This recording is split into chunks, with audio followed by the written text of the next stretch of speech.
तो हम लोग क्या जान लिए, हम लोग जाने कि एनर्जी एक्सचेंज जो होता है वो दो फॉर्म से हो सकता है, एक हीट के फॉर्म में, हीट के फॉर्म में, और दूसरा वर्क के फॉर्म में। हीट के फॉर्म में तब होगा जब टेम्परेचर डिफरेंस हो। बिना टेम्परेचर डिफरेंस हीट के फॉर्म में एनर्जी ट्रांसफर नहीं कर सकते। ये बात जरूर याद रखना, ये बेसिक कंडीशन है, टेम्परेचर डिफरेंस, तभी हीट का ट्रांसफर होगा। ठीक है।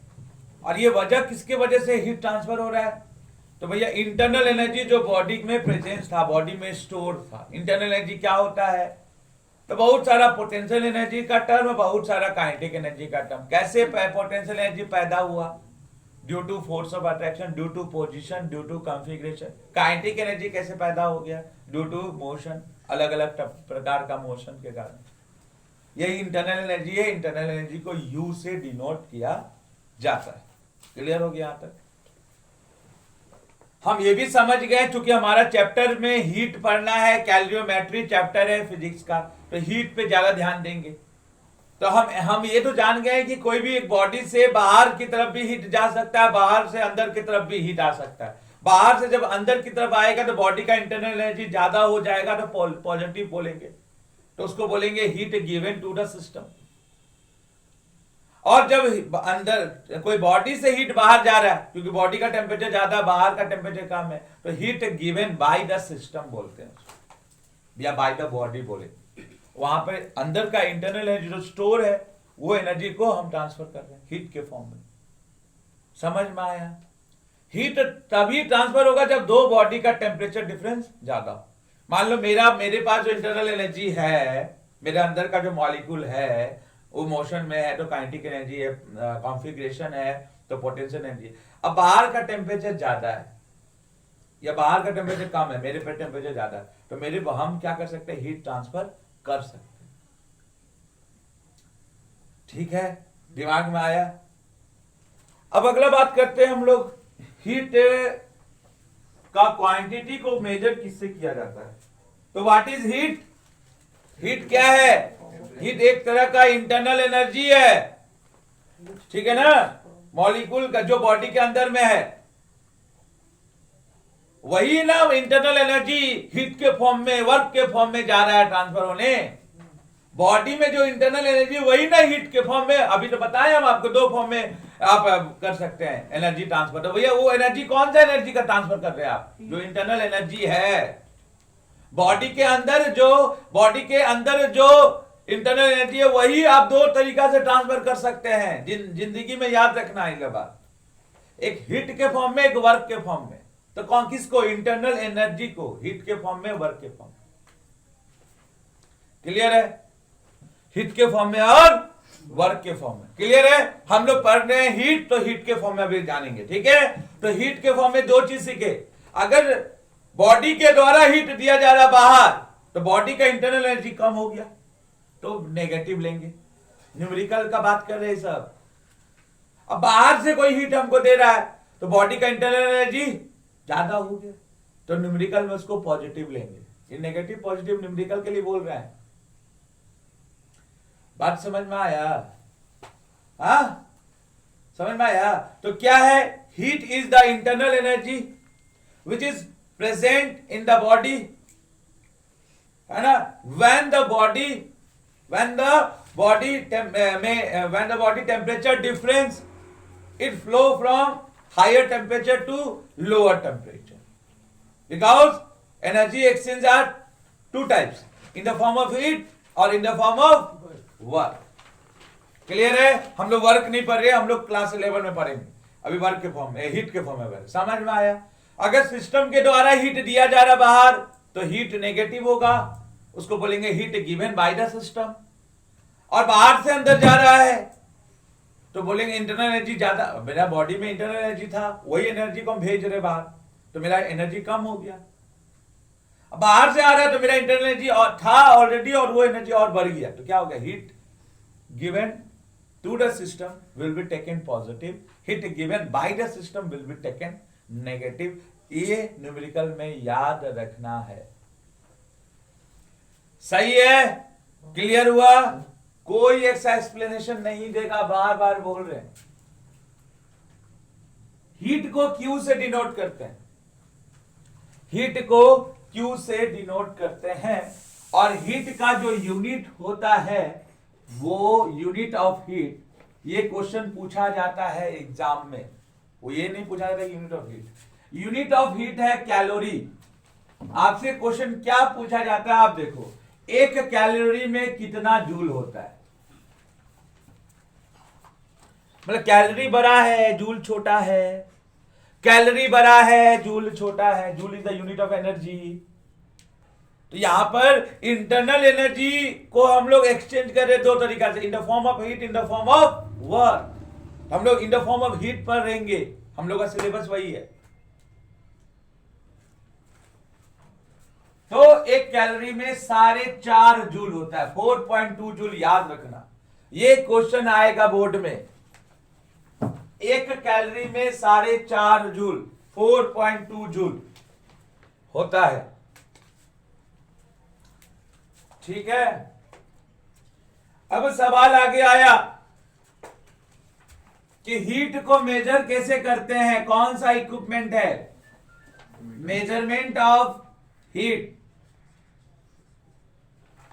यूनिट हीट का कैलोरी है, तो हीट का मेजरमेंट किससे करेंगे, कैलोरी मीटर से। कौन सा मीटर है, कैलोरी मैट्रिक, मीटर नहीं, हम वोल मीटर लिख दे रहे ताकि याद रहे, कैलोरी मैट्रिक। कैलोरी मैट्रिक क्या है, एक औजार है जिससे हम लोग हीट को, एक टूल्स है, एक टैकल्स है जिसको हम लोग हीट को मेजर करते हैं, कैलोरी मैट्रिक, कैलोरी मैट्रिक, ठीक है ना। ये क्वेश्चन भी आ सकता है कि कौन ऐसा डिवाइस है जिससे आप हीट को मेजर करेंगे, कैलोरी मैट्रिक। हीट का यूनिट कैलोरी, एक कैलोरी में 4.5 जूल, 4.5 नहीं है, हम बोलते हैं 4.5, आपको पता चल जाएगा 4.2 ही है, तो 4.5 बोलने का आदत रखिएगा ना, तो याद रहेगा हमेशा। 4.5 को 4.5 बोलते हैं हिंदी मीडियम। हीट का यूनिट जूल भी हो सकता है, ऐसा नहीं है, हीट एक एनर्जी का फॉर्म है ना, एक इंटरनल एनर्जी कोई ना हीट के फॉर्म में आप ट्रांसफर कर रहे हैं, तो इंटरनल एनर्जी क्या है, पोटेंशियल एनर्जी, काइनेटिक एनर्जी, तो जूल है, तो हीट का फॉर्म, हीट का एनर्जी, हीट का एक फॉर्म जूल भी है, तो जूल में बदलना है तो 4.2 से मल्टीप्लाई करना।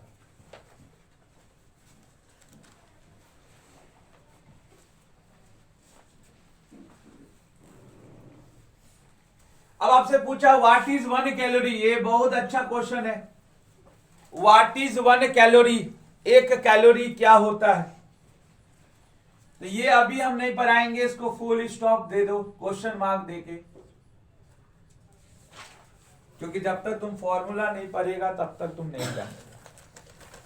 तो ये एक कैलोरी वाला रीडिफाइन होगा, हम लोग आपका बुक में पहले दे दिया, बट अभी आप मत पढ़िए, जब तक आप फॉर्मूला नहीं देखेंगे हीट का तब तक आपको ये कैलोरी वाला समझ में नहीं आएगा, है ना। अब देखिए, कैलोरी से भी बड़ा होता है किलो कैलोरी। किलो कैलोरी, एक किलो कैलोरी में कितना कैलोरी होता है, 1000 कैलोरी। अरे 1 किलोमीटर में कितना मीटर, 1000 मीटर, 1 किलो कैलोरी में कितना कैलोरी, 1000 कैलोरी। और 1000 कैलोरी को हम लोग ऐसे लिख सकते हैं, 1000 इंटू 1 कैलोरी। अरे बात तो एक ही चीज है, 1000 कैलोरी को क्या लिख सकते हैं, 1000 आदमी, तो 1000 इंटू 1 आदमी, एक ही चीज है। अब एक कैलोरी में कितना जूल होता है, 4.5 जूल होता है, तो कितना आ गया टोटल जूल, कितना हो गया बताइए, 4200 जूल, 4200 जूल। तो 1 किलो कैलोरी में कितना जूल एनर्जी होता है, 4200 जूल। तो याद रखने का क्या है भाई, एक कैलोरी में 4.5 जूल, 4.2। अब 3 को जीरो यहां लगा दो पिछवाड़ा में, तो 3 को जीरो जैसे लगाते जाएंगे तो भैया क्या हो जाएगा, पॉइंट हमको क्या करना है, देखो इधर 4.2 है, तो पॉइंट के बाद एक ही डिजिट है। अब हमको बोला है कि 1000 कैलोरी का बताओ, तो 1000 लगा दो, 1000 में कितना जीरो, 3, और पॉइंट, और क्या बोला है, एक डिजिट से पहले पॉइंट लगा दो, कितना बन गया, 4200, है कि नहीं।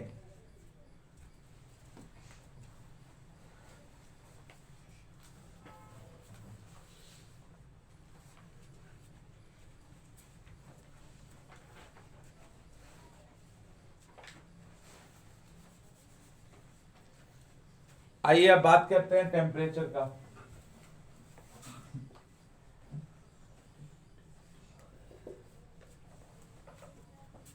ये 1 किलो कैलोरी, 1 कैलोरी अभी हम नहीं बता रहे हैं, बाद में बताएंगे। 1 किलो कैलोरी, 1 कैलोरी अभी नहीं बता रहे हैं, बाद में बताया जाएगा। क्लियर है? बाद में बताया जाएगा, ये दोनों डिफिनेशन बाद में बताया जाएगा, ठीक है। और ये डिफिनेशन पक्का एग्जाम में पूछेगा, व्हाट इज 1 कैलोरी। तो इसीलिए बोल रहे डिफिनेशन याद ना करें, हम बाद में बताएंगे, पहले फॉर्मूला आने दीजिए।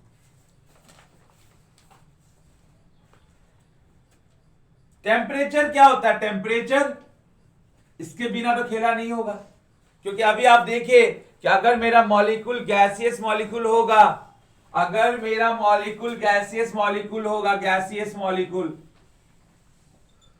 तो मेरा इंटरनल एनर्जी किसके बराबर? काइनेटिक एनर्जी के बराबर। और काइनेटिक एनर्जी किसके बराबर होता है? केटीजी के, काइनेटिक थ्योरी ऑफ गैस के, टेम्परेचर के। मतलब इंटरनल एनर्जी किसके बराबर हो जाएगा? टेम्परेचर के। अरे हाँ या ना बोलिए। Kinetic theory of the gas के हिसाब से आया है, केटीजी के तरफ से आया है कि kinetic energy directly proportional to temperature. और इंटरनल एनर्जी कैसे हुआ? गैस के केस में काइनेटिक एनर्जी, वो भी कौन सा गैस? Ideal gas. क्लास 11 तक आइडियल गैस हम लोग पढ़ते हैं।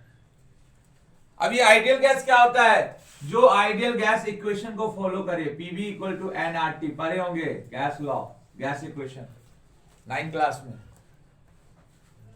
PV is equal to NRT, this is called ideal gas equation. जो गैस इसको फॉलो करे उसको हम लोग आइडियल गैस बोलते हैं। तो मैक्सिमम आपको आइडियल गैस मिलेगा क्लास 11 तक। और आइडियल गैस के केस में इंटरनल एनर्जी काइनेटिक एनर्जी के बराबर होता है, और kinetic energy according to kinetic theory of the gas it is directly proportional to temperature. तो भैया काइनेटिक एनर्जी टेम्परेचर के बराबर हुआ, मतलब इंटरनल एनर्जी कहीं ना कहीं टेम्परेचर पे डिपेंड करेगा। तो भैया टेम्परेचर एक बहुत बड़ा मुद्दा है, उसको समझना बहुत जरूरी है। वही इंटरनल एनर्जी ना भेजता है वो हीट के फॉर्म में, वही इंटरनल एनर्जी किस फॉर्म में जाता है? वर्क के फॉर्म में। तो एनर्जी वही इंटरनल एनर्जी होता है। इंटरनल एनर्जी क्या होता है? जो बॉडी के अंदर में एनर्जी प्रेजेंट है। कौन कौन सा? काइनेटिक एनर्जी, पोटेंशियल एनर्जी, बहुत सारा काइनेटिक एनर्जी का टर्म। क्लियर हुआ है ना? तो आइए बात करते हैं टेम्परेचर पे। आइडियल गैस कौन होता है? PV is equal to NRT, PV is equal to NRT, gas equation 9 class. तो टेम्परेचर पे बात किया जाएगा, क्योंकि इंटरनल एनर्जी डिपेंड करता है टेम्परेचर पे। तो टेम्परेचर पे बात होना भी चाहिए।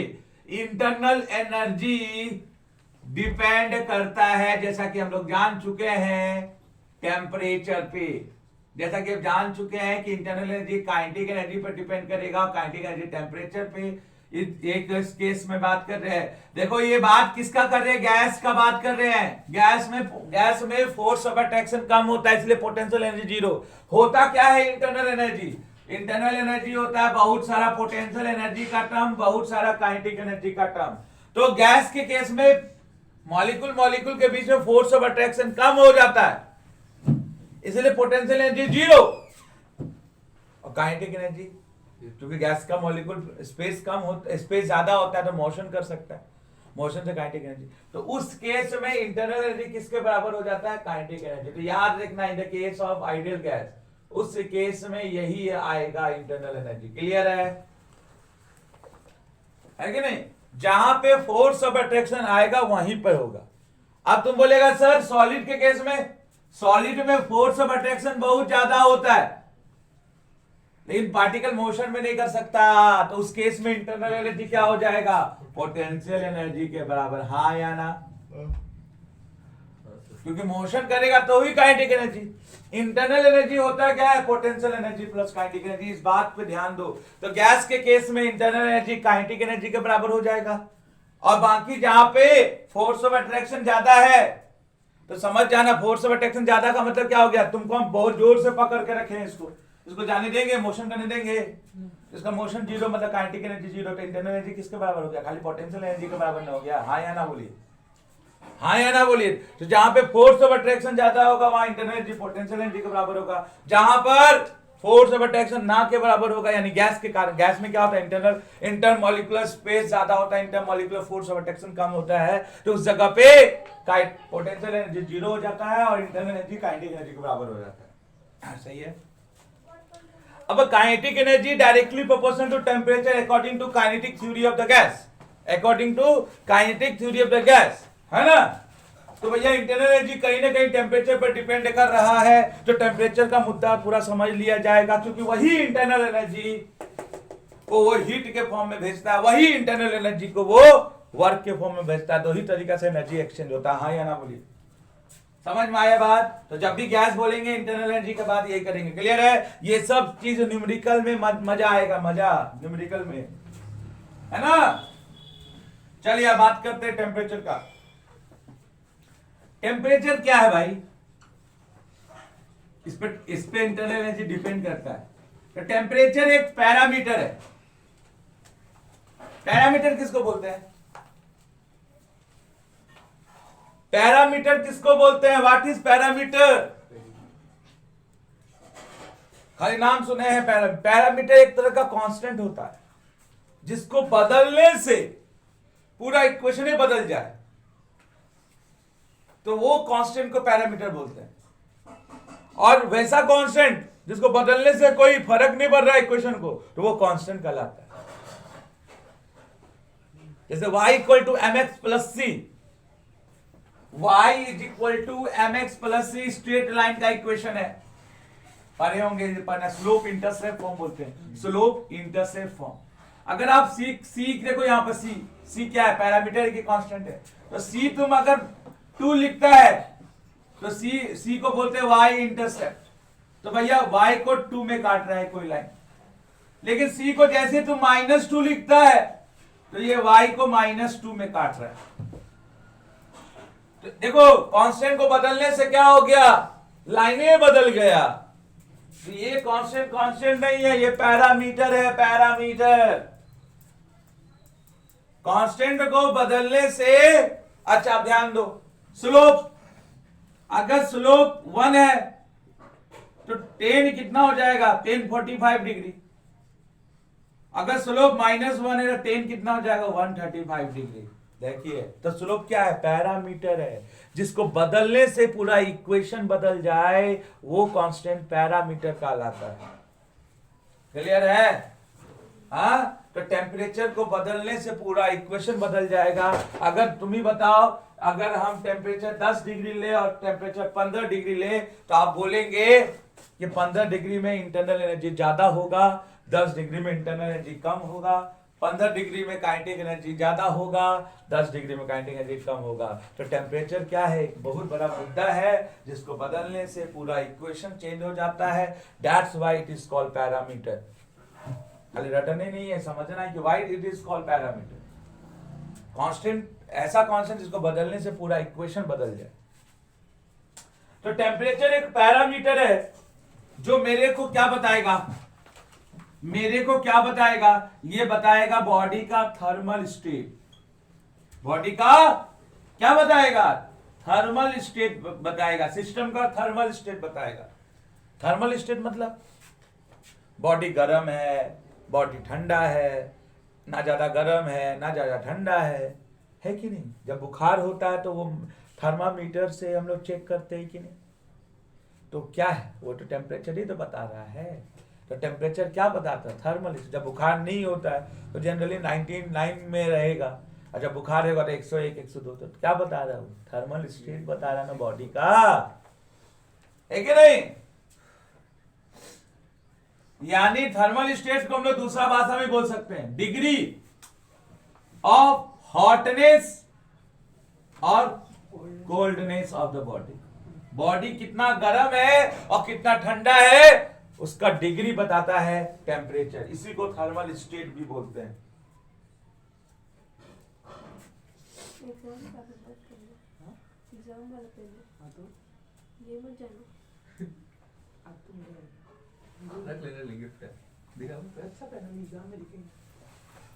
तो ये कैसे पता चलेगा कौन सा बॉडी गर्म है कौन सा बॉडी ठंडा है। तभी तो आप हीट पर के आए हैं। ध्यान दो, कैसे पता चलेगा कि बॉडी 1 और बॉडी 2 में कौन हॉट बॉडी है कौन कोल्ड बॉडी है? तो अगर यहाँ पे हीट का है, देखो हीट इधर से इधर जा रहा है तो समझ जाएंगे कि ये बॉडी कैसा है, हॉट बॉडी, और ये बॉडी कैसा है, cold body. Direction of heat इधर है, उससे समझ जाएंगे। यानी हमको हीट टेम्परेचर आपको किसका ज्यादा है, किसका हॉटनेस है, किसका कोल्डनेस है, ये पता चलता है फ्लो ऑफ हीट से, डायरेक्शन ऑफ हीट से पता चलता है कि कौन सा बॉडी का टेम्परेचर ज्यादा है, कौन सा बॉडी का टेम्परेचर कम है।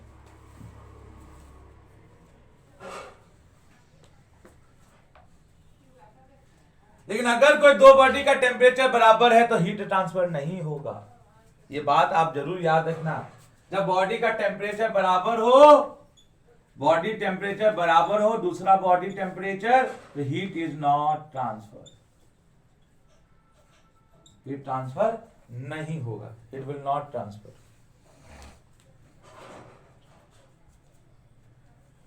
ओ भगवान,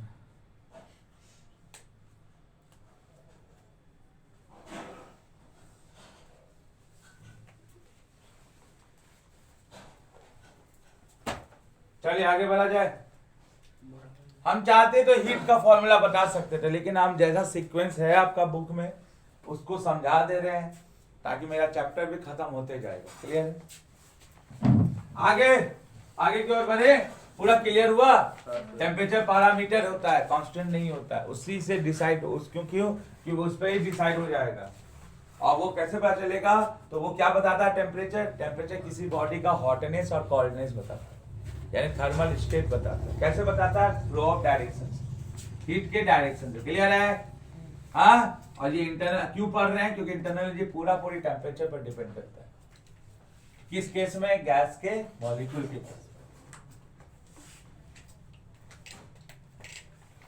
आगे की ओर बढ़ते हैं। टेम्परेचर का यूनिट हम लोग पूरी क्या लेते हैं? केल्विन। याद रखिएगा। अगर मान लीजिए सेल्सियस में दिया है तो बड़ा यूनिट केल्विन है, सेल्सियस में दिया है तो क्या करेंगे? 12 यूनिट केल्विन है, और सेल्सियस में दिया है तो क्या करेंगे? 12 यूनिट केल्विन है तो सेल्सियस को 273 ऐड कर देंगे तो केल्विन में चेंज हो जाएगा। क्यों ऐड कर रहे हैं? क्योंकि 12 यूनिट केल्विन है, सेल्सियस छोटा यूनिट है, तो छोटा को बड़ा में करने के लिए ऐड करना पड़ेगा। लेकिन अगर मेरे को केल्विन से सेल्सियस में जाना है तो माइनस कर देंगे, क्योंकि 12 सब छोटा में जा रहे हैं, राइट? तो ऐसे याद रखेंगे तो याद रहेगा, नहीं तो जिंदगी भर आप लोगों का कंफ्यूजन होगा, ऐड या माइनस। तो भैया सेल्सियस छोटा यूनिट है, केल्विन बड़ा यूनिट है टेम्परेचर का, तो सेल्सियस से केल्विन में चेंज करना है तो ऐड करेंगे, और सेल्सियस में 273 ऐड करेंगे, और केल्विन से सेल्सियस में चेंज करना है तो माइनस करेंगे। क्लियर है?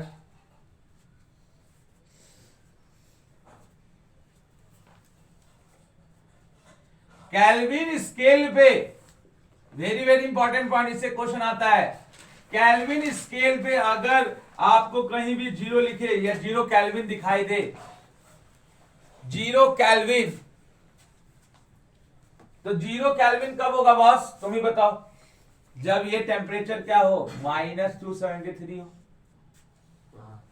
यानी -273 डिग्री सेल्सियस हो, -273 डिग्री सेल्सियस हो, तो उसी को हम लोग 0 केल्विन बोलेंगे। नहीं होगा, देखो ना तुम, सेल्सियस को केल्विन में चेंज करने के लिए 273 ऐड करेंगे, तो 0 केल्विन कब होगा? टेम्परेचर 0 कब होगा?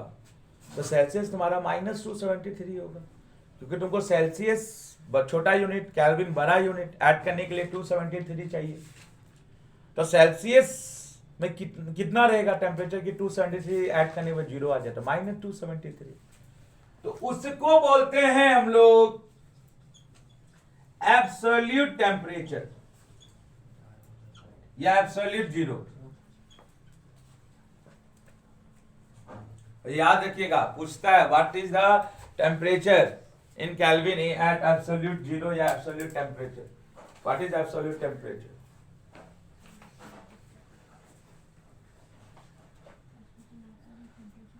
दूसरी बात, no negative temperature is possible in Kelvin scale, क्योंकि बड़ा यूनिट है। कैल्विन स्केल में नेगेटिव टेम्परेचर नहीं हो सकता, जबकि सेल्सियस में देखो माइनस है कि नहीं? टेम्परेचर में कैल्विन स्केल में टेम्परेचर, कैल्विन स्केल में नेगेटिव कभी नहीं हो सकता, ये बोलना चाहता।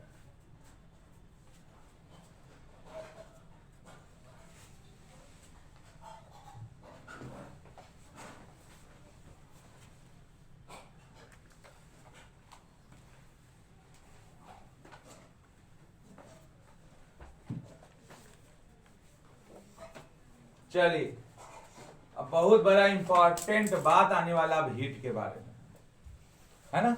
उस पर चर्चा करेंगे। क्लियर है? यहां तक क्लियर है? एकदम। वीडियो को बंद कर